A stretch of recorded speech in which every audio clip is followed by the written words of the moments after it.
अवाम को महंगी बिजली से निजात दिलाना चाहते हैं, मुस्तकबिल में सोलर पैनल्स स्कीम लाएंगे। नवाज शरीफ का मुस्लिम लीग नून की पार्लिमानी पार्टी के इजलास से खिताब। साबिक वज़ीर आज़म बोले, बातें करने वाले बहुत आए, अमली तौर पर कुछ नहीं किया। कहाँ गई वो तब्दीली, अवाम को पूछना चाहिए। हमारा एजेंडा सिर्फ सड़क, तालीम और सेहत तक महदूद नहीं।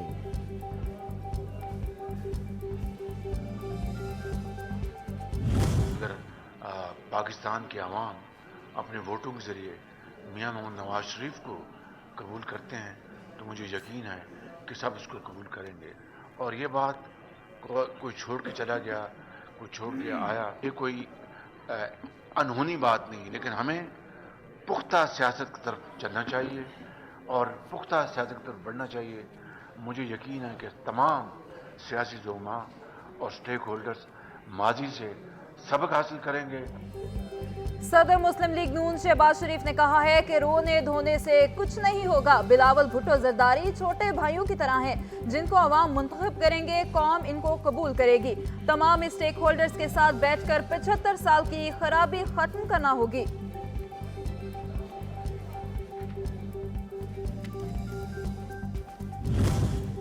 सदर मुस्लिम लीग नून शहबाज शरीफ ने नवाबजादा लश्करी रईसानी को नून लीग में शमूलियत की बाकायदा दावत दे दी।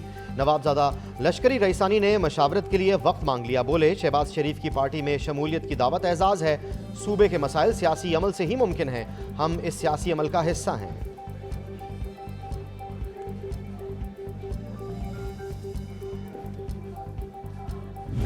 अच्छी आला तालीम है, वो बलूचिस्तान के नौजवानों का हक है, उनको मिलना चाहिए। और ये कोई एहसान नहीं है उनके ऊपर। उनको ना सिर्फ ये एक मिनट और उनको ना सिर्फ ये हक मिलना चाहिए जो अंदरूने मुल्क बेहतरीन यूनिवर्सिटीज़ हैं, बेहतरीन कॉलेजेस हैं, उनमें उनको रसाई उन तक होनी चाहिए, बल्कि इंटरनेशनल यूनिवर्सिटीज़ में भी बलूचिस्तान के जो स्टूडेंट्स हैं वो किसी से पीछे नहीं हैं।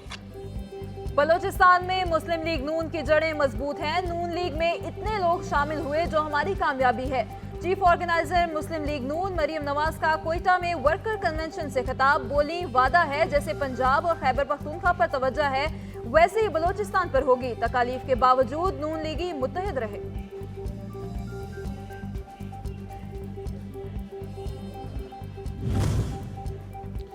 वज़ीर आज़म की ज़ेर सदारत निगरान वफाकी काबीना का इजलास। मुल्क की सियासी और माशी सूरत हाल के जायजे समेत 6 नुकाती एजेंडा ज़ेर गौर। हज पॉलिसी, ज़ेर मुबादला से बैंकों के मुनाफे समेत महसूलात की मंजूरी ली जाएगी।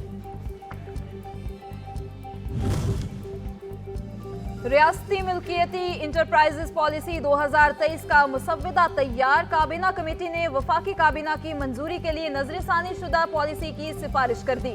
निगरान वफाकी वजीर खजाना डॉक्टर शमशाद अख्तर की ज़ेर सदारत इजलास में फैसला हुआ।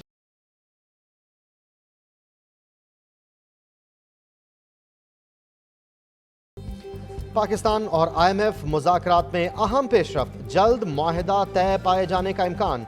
MD क्रिस्टलिना जॉर्जीवा ने डील के लिए ग्रीन सिग्नल दे दिया। ब्लूमबर्ग को इंटरव्यू में कहा, पाकिस्तानी हुकाम इंतहाई मुश्किल हालात में प्रोग्राम पर अमल कर रहे हैं।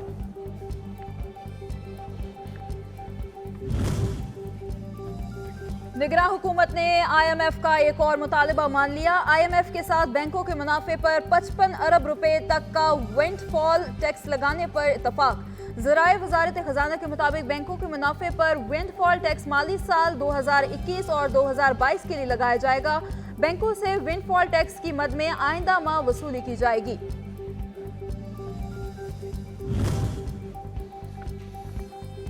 ये नहीं होगा, ऊपर से हुक्म आया है तो नजर सानी दायर कर दी। सच सबको पता है, बोलता कोई नहीं, कोई हिम्मत नहीं करता। कहा जाता है फैसले पर अमल नहीं किया जा रहा क्योंकि नजर सानी ज़ेरे इल्तवा है। आप अब भी सच नहीं बोलेंगे कि किसने नजर सानी का कहना है? चीफ जस्टिस का इस्तफसार। मुझे किसी ने नहीं कहा था कि शेख रशीद का जवाब। क्या सुप्रीम कोर्ट को बाहर से कोई कंट्रोल कर रहा है? नजर सानी की दरख्वास्त आ जाती है, फिर कई साल तक लगती नहीं। फैजाबाद धरना नजर सानी केस में रिमार्क्स। फैजाबाद धरना केस में अटॉर्नी जनरल ने इंक्वायरी कमीशन का नोटिफिकेशन सुप्रीम कोर्ट में पेश कर दिया। चीफ जस्टिस पाकिस्तान ने रिमार्क्स देते हुए कहा कि हुकूमती कमीशन या तो आंखों में धूल झोंकने के लिए है या फिर नई तारीख लिखने के लिए। हमें उम्मीद है इंक्वायरी कमीशन आजादाना और शफाफ तहकीकात करेगा। अदालत ने केस की समाअत 22 जनवरी तक मुलतवी कर दी।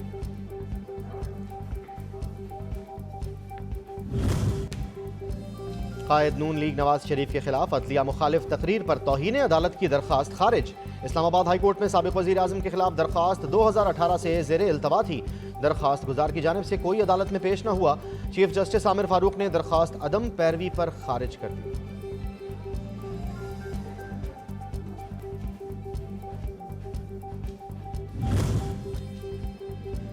190 million pound case chairman PTI से तफ्तीश के लिए नैब टीम की अडियाला जेल आमद। नैब टीम में तफ्तीशी अफसर मियां उमर नदीम, केस अफसर आसिम मुनीर और प्रोसिक्यूटर रूहुल अमीन और हारून बलोच शामिल। नैब टीम पीटीआई चेयरमैन से 3 रोज तक अडियाला जेल में तफ्तीश करेगी। जेल जराए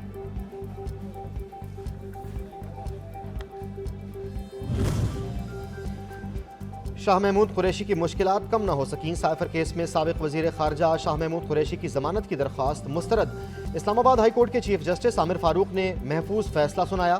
अदालत ने फरीकैन के दलाइल सुनने के बाद फैसला महफूज कर रखा था।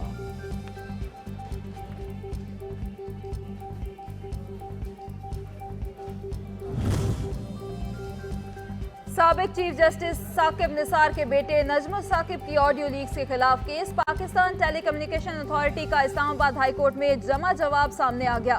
पीटीआई तहकीकाती एजेंसी नहीं है, हमारे पास सोशल मीडिया पर ऑडियो लीक्स करने वाले शख्स की शिनाख्त की सलाहियत मौजूद नहीं।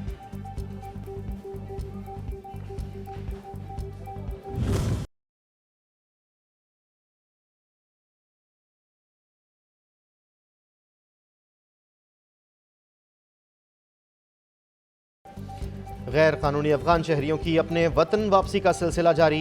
मजीद 2712 गैर कानूनी अफगान बाशिंदे अपने मुल्क लौट गए। अब तक 2,26,349 गैर कानूनी तौर पर मुकीम अफगान बाशिंदे वतन वापस जा चुके। वर्ल्ड कप में कौमी टीम की नाकिस कारकर्दगी, इस्तीफा या बरतरफी। बाबर आजम की कप्तानी से मुतालिक फैसले की घड़ी आ गई। बाबर आजम चेयरमैन पीसीबी से मिलने पीसीबी हेडक्वार्टर्स पहुंच गए। अहम बैठक में head coach grant Bradburn, team director Mickey Arthur और बैटिंग कोच एंड्रियो पोटिक शामिल।